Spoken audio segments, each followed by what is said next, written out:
principale. Monsieur le député de Gaspé. Monsieur le Président, plusieurs régions comme la Basse-Côte-Nord, la Abitibi, la Mauricie, le Bas-Saint-Laurent, la Gaspésie sont aux prises avec des problématiques d'isolement et d'abandon au plan des transports. En Gaspésie, par exemple, le transport ferroviaire est interrompu depuis 4 ans. Le rail est pourtant propriété de Transport Québec depuis plus d'1 an. L'avion coûte entre 1 000 et 1 800 $ pour Gaspé-Montréal. Le service d'autobus a diminué de 50 %, voire même a été interrompu dans certains secteurs, dont notamment Percé, suite à une décision de la Commission des transports du Québec depuis janvier dernier. Le 14 mars prochain, la CTQ doit réévaluer le dossier, mais strictement sous l'angle de la situation financière d'Orléans Express, propriété de Keolis multinationale. On ignorera les conséquences de la diminution du service sur les régions, sur les utilisateurs toutefois. L'ultime insulte du 14 mars, l'audience se tiendra strictement au centre-ville de Québec, obligeant des citoyens et des citoyennes des régions de partout au Québec à faire plus de 1500 km pour être entendus. Isolement et abandon, voilà les mots qui décrivent exactement ce que vivent les gens des régions. La Commission des transports doit aller à la rencontre des citoyens. Monsieur le ministre des Transports. Merci, Monsieur le Président. Écoutez, la situation des régions, je pense qu'on la connaît bien. Le gouvernement est bien représenté partout dans les régions et actuellement, il y a des supports financiers qui sont apportés au transport public dans les régions. Peut-être pas suffisant au goût du député, mais je vous assure, Monsieur le Président, qu'on fait beaucoup d'efforts dans ce sens-là. Ça va beaucoup plus loin. C'est pas simplement le fait de la Gaspésie, c'est pas simplement le fait du Saguenay, c'est l'occupation du territoire. Et l'occupation du territoire, ce que ça veut dire, c'est d'être capable de s'y rendre puis d'être capable d'en revenir. Alors, dans cette perspective-là, la Commission de transport du Québec va siéger effectivement le 14 mars pour se pencher sur l'ensemble de cette problématique-là. Et ce que j'espère au terme de tout ça et ce que je demande à la Commission, qui est le casier judiciaire qui est en parallèle du système, on en conviendra, là. Je lui demande de bien nous conseiller, de bien nous aviser sur ce qui serait préférable pour les régions. On n'abandonne pas les régions, bien au contraire. Si on voulait les abandonner, on abolirait ces structures-là. Je suis le premier à croire à l'occupation du territoire. Le territoire du Québec, il faut l'occuper partout. Mais il faut regarder comment on est capable de l'occuper de la bonne façon. Et vous pouvez être assuré, Monsieur le député, du plein support du gouvernement dans ça. Première complémentaire, Monsieur le député de Gaspé. Incroyable, Monsieur le Président. La Commission des transports s'est engagée en octobre 2014 à revoir après 1 an la décision sur les conséquences sur les régions. Ce qu'on a comme décision, ultimement, ce qui paraît dans les journaux, c'est une audience strictement à Québec qui va obliger les gens des régions à se déplacer pour faire valoir leurs droits. C'est ça, respecter les régions?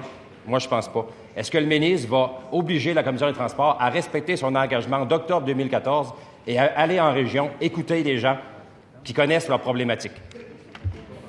Monsieur le ministre des Transports. Monsieur le Président, je comprends que la tenue des auditions qui se fera à Québec est une contrainte pour le député, mais je veux simplement lui faire remarquer qu'il a été élu exactement pour ça, est ici à Québec puis représenter sa région. Alors, vous êtes le bienvenu d'assister, de représenter votre région, tout comme les citoyens de votre région sont appelés à le faire. On est ici à Québec, c'est ici qui est le siège du gouvernement. C'est ici où l'ensemble de la Commission de transport gère les dossiers, regarde les dossiers, les analyse. Ça se peut que ça ne fasse pas votre affaire, mais ce que je vous dis, c'est que c'est ici que ça se passe actuellement, et vous avez été élu spécifiquement pour le représenter. S'il vous plaît. Monsieur le député de Gaspé, en deuxième complémentaire. Incroyable d'entendre une telle réponse. C'est vraiment du mépris à l'égard des régions. Puis je m'adresse directement au premier ministre, qui, j'espère, va ramener à l'ordre son ministre des Transports. J'espère. Monsieur le leader du gouvernement. Je ne crois pas que le règlement permet qu'il y ait ce genre d'accusation sur l'interprétation que pose le député. Je vous suggère, Monsieur le Président, de bien comprendre que lorsque... Monsieur le député de Gaspé, en évitant des motifs qui pourraient être prêtés à des allusions indignes. Ce sont des réponses extrêmement difficiles à entendre. Quand on dit que c'est le rôle du député d'aller représenter sa région, je regrette, mais les gens des régions ont droit d'être entendus à un tribunal administratif comme la Commission des transports. C'est vraiment du mépris, je le répète, et c'est d'ignorer la réalité des régions. Les gens de Percé, des bénévoles, vont faire 1500 km à leurs frais pour venir être entendus. C'est inacceptable. Je vous rappelle, Monsieur le député, d'éviter évidemment des jugements de ce type-là. Monsieur le ministre des Transports. Bref, Monsieur le Président, je prends bonne note que le député semble avoir une réticence à représenter sa région. Alors, de ce côté-ci de la Chambre, on le fera.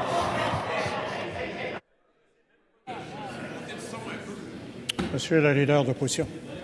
Il est le député de Gaspé. Il parle au nom des gens de Gaspé. Le monde de Percé n'a même plus de service d'autobus. Puis le ministre ose questionner la légitimité de la question d'un député qui parle pour son monde. C'est inqualifiable. Monsieur le leader du gouvernement.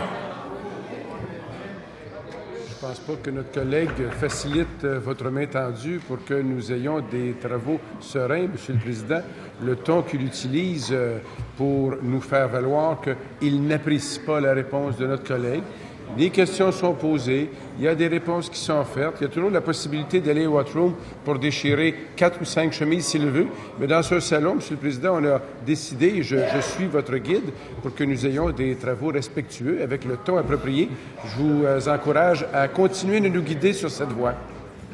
Monsieur le ministre, veuillez continuer, s'il vous plaît.